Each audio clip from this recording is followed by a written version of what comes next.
We shall now go on to our next speaker, Dr. MEENAKSHI Dhar, who is a Professor Emeritus at Amrita Institute of Medical Science and a very experienced cataract and glaucoma surgeon. And she has another interesting video to show. On to you, Dr. MEENAKSHI. Thank you, Dr. Chitra. It's a pleasure to be here.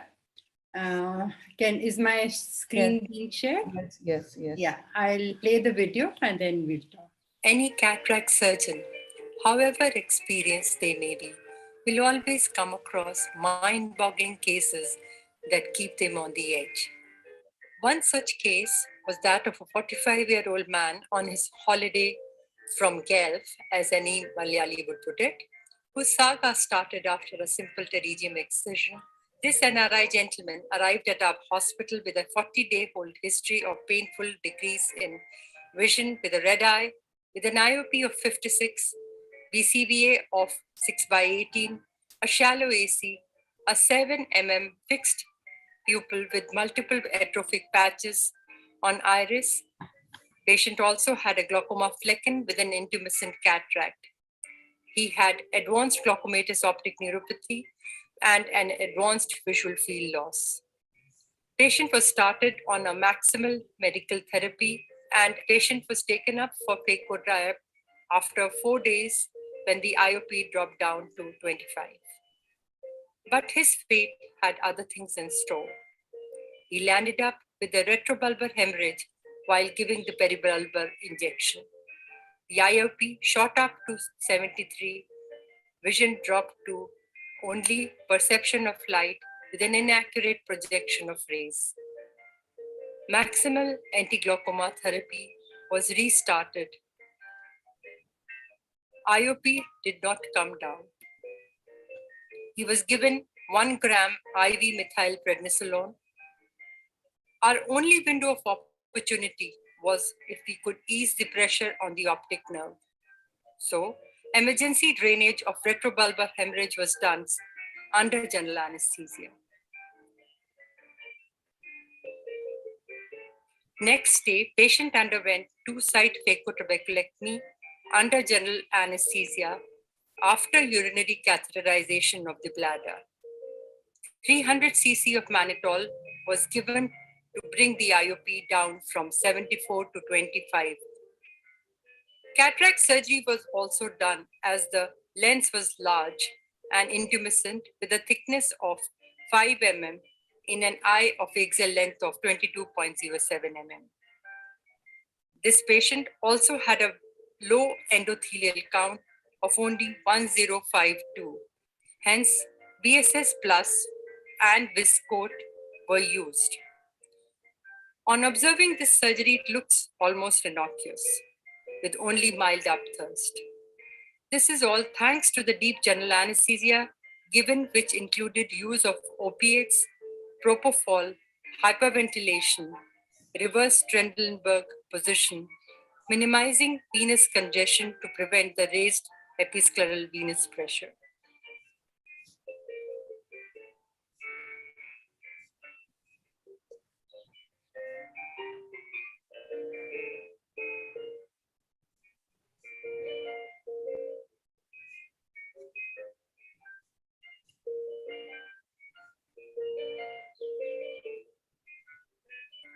Post-op day 1, the IOP had come down to 10.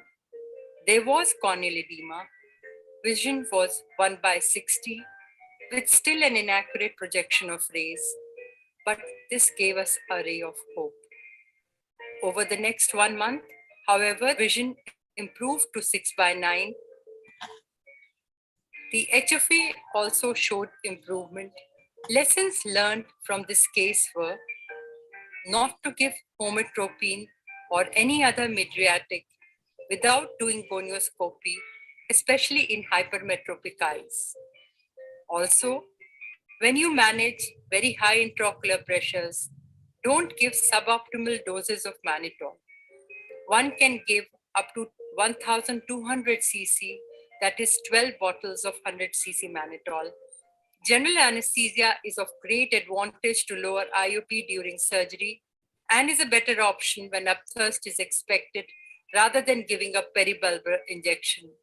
With low endothelial count, use BSS plus and Viscoat to minimize endothelial loss. Most importantly, never give up. Thank you. Thank you very much, Dr. Meenakshi. That was a very complex case, which was well dealt.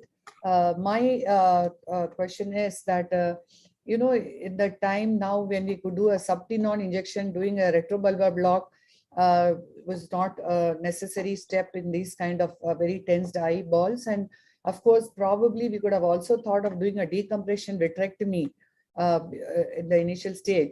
Now, you gave quite a huge amount of mannitol to this patient. I would want to know, I do agree mannitol has to be given a rapid infusion, but so much of mannitol, isn't there an anxiety of pulmonary edema in these patients? He was a young gentleman of around 45 or so, and without any other comorbidities. And we gave 300 cc. And I don't think that would, it was the anesthetist, it was done under an anesthetist care because the case was done under GA. So he was well, he was well monitored and looked after. So it wasn't a problem. We actually, when we give 100 cc of mannitol, we are only giving 20 grams.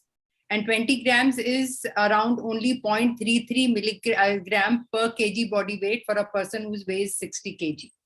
While the dose of mannitol is can go up to 2 milligram. Generally, we can give a 1 gram. So when we have given 3 bottles, we've actually just given 1 gram per kg per body weight. So that should not be too excessive. Yeah. And another question is that how would you believe that this is would not be, how would you differentiate? This is not a lens-induced glaucoma we are dealing here. We are dealing with an angle closure element here. What would be one basic clue which we can pick up when we look at these eyes? Expert panel, I think. Yeah, I think the optic neuropathy glaucoma is already, the patient's had some glaucoma optic neuropathy. It's probably an angle closure, which has been there for quite some time. Yes. Instead of lens induced, because in the lens induced, you will not have any optic disc changes normally.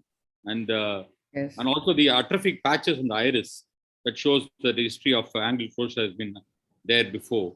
True. So, very rightly said. And of course, anterior chamber would be deeper in the center in an angle closure, whereas it will be completely flat in a lens-induced glaucoma. Is there, before we move on, is there one situation when a patient actually needs a trabeculectomy because of the very high pressure, but the lens is sort of hardly has enough lens changes? Would you want to knock off both at one go, or would you rather just do a trabeculectomy in these smaller eyes? My thought is I would like to have a discussion argument on that. If the eye is an angle closure glaucoma eye and this kind of high eye pressures are there, even if the lens changes for early, I would like to remove the lens and do a glaucoma surgery at the same sitting, because after doing a trap, definitely the anterior chamber tends to become shallower. It does not have that kind of depth of a normal eye.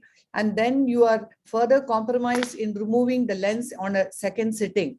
So in these kind of eyes, it makes sense to remove the early cataract too and do a glaucoma surgery as was done. I would agree with you. Also, the lens is thicker. The lens is thicker. In this case, it was 5 millimeter, according to Meenakshi. Lens is thicker in these eyes. So it occupies more space and actually compromises the angle as well. So it's a good, makes good sense to remove the cataract and do the glaucoma surgery also same time. I think it's an accepted modality. Yes, Dr. Ramurthy. I think it's an accepted modality when you are treating especially patients in the late 40s and 50s and beyond, when there is an angle closure glaucoma element, and even if the lens is reasonably clear, I mean, removing the lens along with doing the glaucoma, sometimes just removal of the lens itself might take care of the situation, but often if you combine, it's a combined surgery which is recommended. Dr. Meenakshi mentioned about a lot of measures she took to lower the intraocular pressure. She obviously was in a general hospital with all kinds of facilities. But I think you also mentioned it in the passing, one thing I would have definitely thought about is to do a limited anterior vitrectomy. This is a situation where the 3.5 millimeter you just go in and remove a little bit of tears, then you find that everything dramatically quietens down, the IOP comes down, the surgery is so much more controlled, and it could have been, we could have just proceeded. Just one more thing. That would have what been an we are- option. Sorry. What we are speaking about, the removal of the lens, that is the lens extraction as a treatment for primary angle closure, in a quiet eye is definitely true. But in this case, the problem was it was a very high spike which was not getting controlled medically. In such a case, in an already inflamed eye with already the cornea being compromised with, I think, the specular also, which was low. In such a situation, to do a phaco along with a trab, would that be better, or just do trab and then reduce the pressure and then do a phaco at a second sitting because of the change in the situation? That's what I'm asking. Anyway, the patient would not, the lens was intumescent, it was large, and it would have not led to solving any of the problems. Absolutely. So taking the lens away was taking away one of the primary causes that was leading to the thing. So, and it is better to tackle it in one surgery rather than do another surgery, which would further compromise the endothelial count as well.